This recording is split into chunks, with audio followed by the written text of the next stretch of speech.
बिस्मिल्लाहिर्रहमानिर्रहीम। आज cipher case की फिर अडयाला जेल के अंदर समाअत है। वैसे तो पाकिस्तान में आम रूटीन में मुकदमात चलाए जाते हैं, उनमें हफ्ता 10 दिन रूटीन के मुताबिक डेट्स होती हैं, महीने महीने की, दो दो महीने की डेट्स होती हैं केसेस के अंदर। लेकिन ये क्योंकि इन केसेस के साथ नाम जुड़ा हुआ है इमरान खान साहब का, और जैसा कि आपको पता है कि पीडीएम हुकूमत ने 16 महीनों में अपने केसेस ख़त्म करवाने के लिए और इमरान खान साहब के ऊपर केसेस बनाने के लिए सारा जोर लगाए रखा और 200 के करीब केसेस उनके ऊपर बना दिए गए। तो आज फर्द जुर्म के हवाले से उन्होंने डेट जो है वो फिक्स की हुई है। इस्लामाबाद हाई कोर्ट, जिनके पास शाह महमूद कुरैशी साहब की बेल होती है, उस बेल के अंदर ऑर्डर करते हुए वो कहते हैं जी कि 4 हफ्तों के अंदर ये ट्रायल जो है ये कंक्लूड किया जाए। क्या बाकी मुकदमात में भी यूं ही वो हदायत देते हैं कि 4 हफ्ते के अंदर ये ट्रायल कंक्लूड किया जाए? सवाल ये है। और दूसरा सवाल ये है कि जब इस्लामाबाद हाई कोर्ट ने ओपन ट्रायल का कह दिया कि ओपन ट्रायल होना चाहिए, तो क्या ये ओपन ट्रायल हो रहा है? किसी सूरत हम इसे ओपन ट्रायल नहीं मानते। उसकी रीज़न ये है कि ओपन ट्रायल आम कोर्ट के अंदर जब अदालत ने हुक्म दिया था कि खान साहब को पेश किया जाए, तो उसके ऊपर एक बहाना बनाया गया सरकार की तरफ से कि सिक्योरिटी खदशात हैं, खुफिया अदारों की कोई रिपोर्ट पेश की गई। तो हम समझ से बाहर थे कि वो रिपोर्ट जब हमने कहा कि हमें दिखाई जाए तो वो दिखाई भी नहीं गई। लिहाजा अदालत का हुक्म नहीं माना और अदालत फिर खुद चलकर अडयाला जेल के अंदर जो है वो चली गई। अब अडयाला जेल में इससे पहले भी मुख्तलिफ नोटिफिकेशन निकाले गए और जो प्रोसीडिंग्स की गई इस केस के अंदर वो बिल्कुल गैर कानूनी थी। और वही बात हुई कि इस्लामाबाद हाई कोर्ट ने उन नोटिफिकेशंस को और उन तमाम प्रोसीडिंग्स को कलअदम करार देते हुए ट्रायल को दोबारा स्टार्ट किया है। तो अब दोबारा वही तरीकाकार किया जा रहा है, उसी तरीके से ट्रायल चलाया जा रहा है। जेल के अंदर जहाँ पर अदालत बनाई गई है वहाँ पर शीशे के जो केबन दीवारें बना दी गई हैं और हैरान हैं कि चूज करके मीडिया के 2-4 लोग कल भी लेकर गए हैं। आपने देखा कि लास्ट हियरिंग के ऊपर जब मीडिया गया तो उन्होंने आकर रिपोर्ट किया कि खान साहब तो बड़े डटे हुए हैं और पुरज़म हैं और उनके जो मैसेजेस थे वो कौम को बताए गए। तो एक सहाफ़ी को तो वहाँ से बोल चैनल से निकाल दिया गया कि आपने ऐसी आगे रिपोर्टिंग की क्यों की है।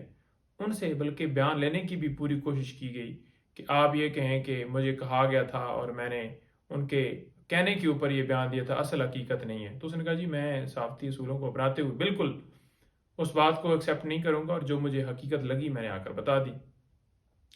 लिहाजा जो सहाफ़ी थे उनके ऊपर भी पाबंदी थी कल, आज भी हम यही देख रहे हैं कि आज भी ऐसे ही होगा।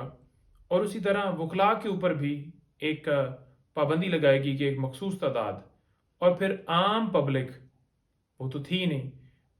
कुछ लोग जैसा कि आपको पता है अकबर एस बाबर टाइप के या दीगर नामालूम लोग, तो उस तरह के लोग लाए जाते हैं, बिठाए गए।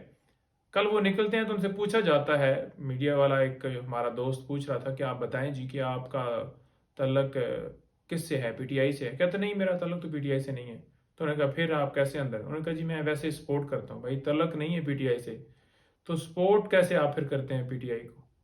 तो मतलब ये प्लांट किए लोग, आम पब्लिक पता नहीं कौन है, किधर से आए, किसने भेजे, बिठाए गए। और मीडिया का वहाँ पर होना इसलिए ज़रूरी था कि वो हकायक बता सकें कौम को कि केस के अंदर जितने केसेस चल रहे हैं उनके अंदर हो क्या रहा है। लेकिन वहाँ पर मीडिया जो चूज़ किया गया तो वो ना तो खान साहब तक उनकी आवाज़ जा सकती थी, ना वो उनसे बात कर सकते थे, क्योंकि वो शीशी के केबन एक सिक्योरिटी का बहाना बनाया गया है। अदरवाइज हम देख रहे हैं कि वो जो नामालूम लोग हैं वो उस समाज के ऊपर मौजूद थे उस हॉल के अंदर, उनसे कोई खतरा नहीं है। हाँ साफ़ी उनकी फैमिली उनके वकला हों तो उनसे खान साहब को ज़रूर ख़तरा है। और जहाँ पर जज साहब बैठे हुए हैं वहाँ से जो सहाफ़ी बैठे हुए कम से कम 20-25 फुट 30 फुट का वो फासला है। तो वहाँ से جو سماعت چل رہی ہوتی ہے، جو کاروائی چل رہی ہوتی ہے، جو دلائل چل رہے ہوتے ہیں، وہ بھی میڈیا کے لوگوں تک رپورٹ نہیں ہوتے. تو وہ جب کل سماعت ختم ہوئی تو انہوں نے پوچھا کہ ہمیں جی بتایا جائے کہ کیا ہوا ہے سماعت میں.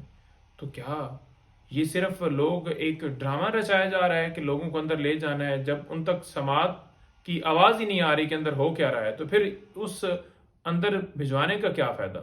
تو پھر کیا اسے اوپن ٹرائل کہیں گے؟ اوپن ٹرائل کا مطلب ہوتا ہے عام پبلک، وکلاء اور فیملی اور جو صحافی ہیں وہ جائیں، بالکل ان کو ہر طرح سے ایکسیس حاصل ہو. اور جیل کے اندر ہی کیوں کی جا رہی ہے؟ اگر ایک شخص کو آپ سیکیورٹی نہیں دے سکتے تو 26 کروڑ عوام کو آپ کیسے سیکیورٹی جو ہے وہ فراہم کریں گے؟ اسی طرح توشہ خانہ کیس وہ بھی کل لگا ہوا تھا اور اس کے اندر انیشل دلائل کچھ ہوئے ہیں، آج مزید اس کے اندر دلائل ہوں گے. اس کے ساتھ ساتھ القادر ٹرسٹ کیس توشہ خانہ جو آپ کو پتہ ہے، بی بی صاحبہ کے اوپر بھی ایک اسی طرح سے کارروائی نیب کے اندر چلائی گئی ہے.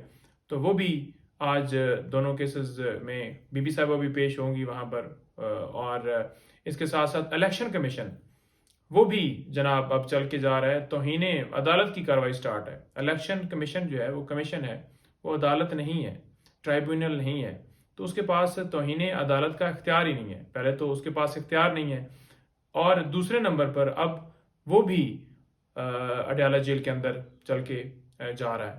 تو میرا خیال میں اب صرف سپریم کورٹ اور ہائی کورٹ ہی رہ گئی ہے. باقی تو ہر جو ہے وہ عدالت جو ہے یا ہر ٹرائبیونل یا کوئی بھی جو ہے وہ کوئی کسر باقی نہیں ہے کہ کوئی وہاں پر جو ہے رہ گیا ہو. تو اس طرح سے یہ کارروائی چلائی جا رہی ہے. تو مزید انشاءاللہ نیکسٹ ویڈیو میں بتاؤں گا. Thank you.